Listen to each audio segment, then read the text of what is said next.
Fast, focused, and fearless. Here's everything you need to know as you jumpstart your day. I'm Pauline Verzosa.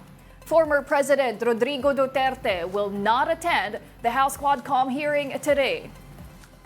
His legal counsel, Martin Delgado III, said the president is feeling under the weather.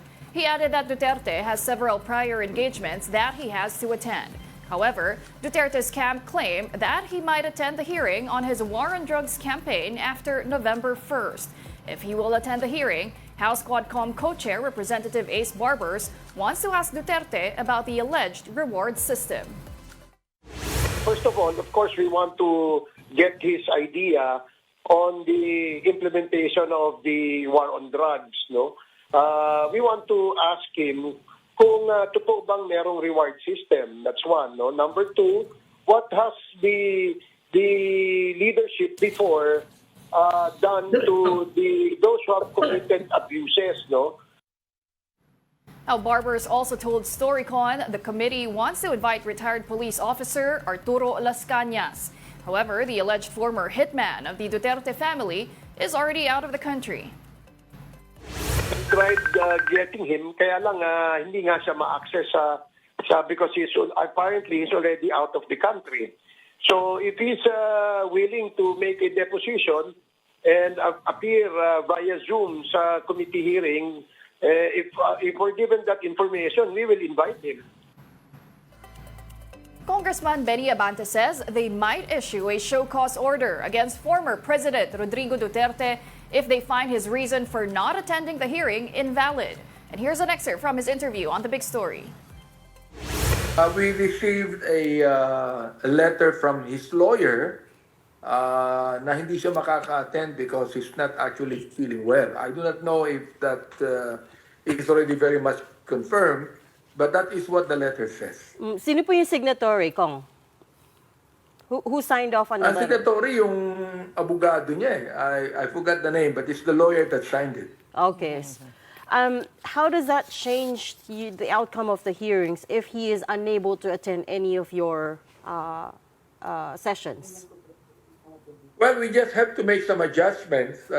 It's not really a big change. We're expecting that he might not be able to attend. So we have other witnesses that we are going to ask questions to and be able to really see a lot of things na dapat malaman ng taong bayan. Congressman, sabi po ng kanyang abogado, posible raw after November 1. Is that correct? Yeah, yun nakalagay dun sa sulat na he might be available after November 1. So of course, it will again depend on how well he is actually. If he doesn't attend, will you cite him also in contempt? Well, the thing is, we have been talking about that, and if he, well, magkikita naman namin kung talagang merong talagang valid reason for him not to attend. But if he is just skirting the issue, and that matutulad siya kay Harry Roque na hindi siya mag-attend, we might issue a show cause order for him to attend. Although we actually respect him to be the former president, yet he has to remember that he is now a private citizen. Okay. Correct me if I'm wrong, Congressman Abante, but wala naman pong subpoena for the former president. Instead, there is just a standing invitation.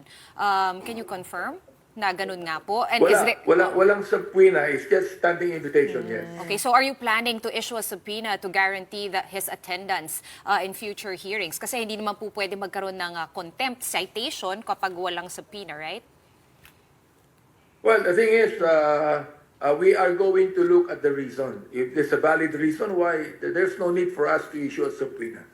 How will we know his reason is valid, though, Kong? I mean, if he says he's feeling unwell, how do we verify that? Will we say... For example, like he's not feeling well, for example, like he might go to the hospital or a doctor said, meron namang medical certificate yan.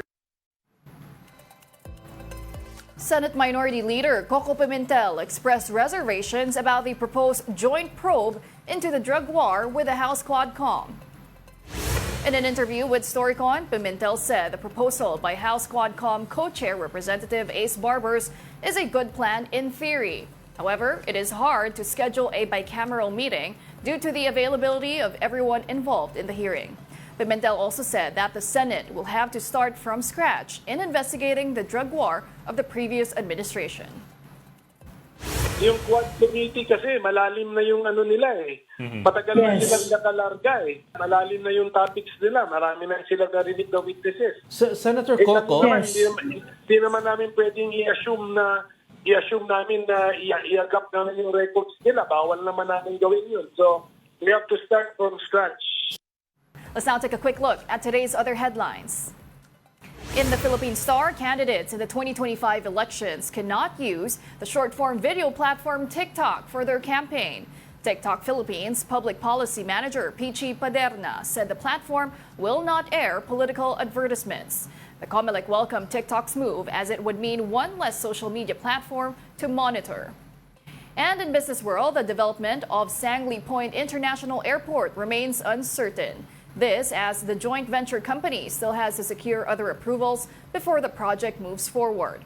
Transportation Undersecretary for Aviation and Airports Roberto Lim said the project is still at the early stage. In other news, Senator Imee Marcos is still mum about Vice President Sara Duterte's statements involving her father, former President Ferdinand Marcos Sr. But her son, Ilocos Norte Governor Matthew Manotoc, expressed shock over the remarks of his mother's supposed friend. Ria Fernandez with that report. The first person in the Marcos family to speak up about Vice President Sara Duterte's outburst is Senator Imee Marcos' son, Ilocos Norte Governor Matthew Manotoc. Last Friday, Duterte held a nearly 2-hour-long live-streamed press conference wherein she revealed that at one point, she threatened Imee that she will exhume and throw out to see the body of their father, Ferdinand Marcos Sr., if the political attacks don't stop. In a Facebook post today, Manotoc said that he was shocked to hear that his mother was included in the rant, considering that his mother has always been a loyal friend and supporter of the VP for many years. He also recalled a few interactions with the Vice President, whom he remembers as friendly and professional. Manotoc went on, "It's very disheartening to see her making things personal, as many say this is just politics." He ended his post with well wishes for the VP, with hope that she finds peace. Senate Minority Leader Coco Pimentel says he was just as shocked. The Senate Minority Leader, whose father, Nene Pimentel, was a known Marcos critic, thought at first the video was artificial intelligence generated. Nagulat ako, akala ko, sabi ko, AI ba ito? Hindi naman, totoo pala. So it's really unusual yung mga sinabi po ni Vice President Sara Duterte. And to me, it's strange no, na in the first place na naisip niya yon, tapos verbalize lang niya. For Deputy House Speaker Dong Gonzales, Sara Duterte crossed the line. He says if that were him in Imee's shoes, he would cut ties with her. Kung ako po si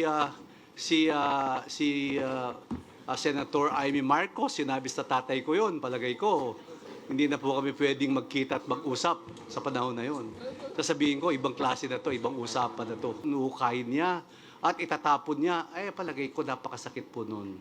So bilang isang Kristiyano, bilang isang batang pinalaki sa maayos, palagay ko foul po yun. Justice Secretary Boying Remulla called it very disturbing and says they will study her remarks to see if she violated any code. Very disturbing for a person of her rank, second highest official of the land. The remarks are unbecoming, I think. And it does not augur well for the dignity of the office.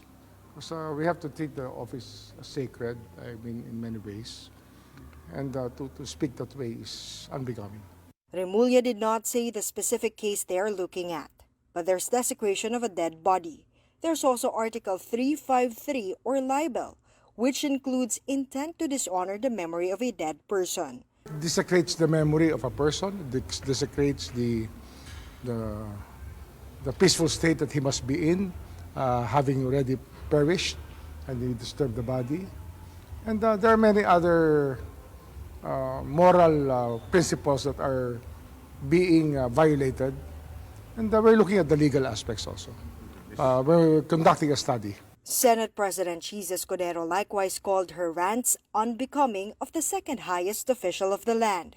The vice president, saying she will dig up Marcos Sr.'s remains, have already made headlines overseas, including on the UK's The Guardian and Singapore's Channel News Asia. For News 5, Rhea Fernandez, We Are One News.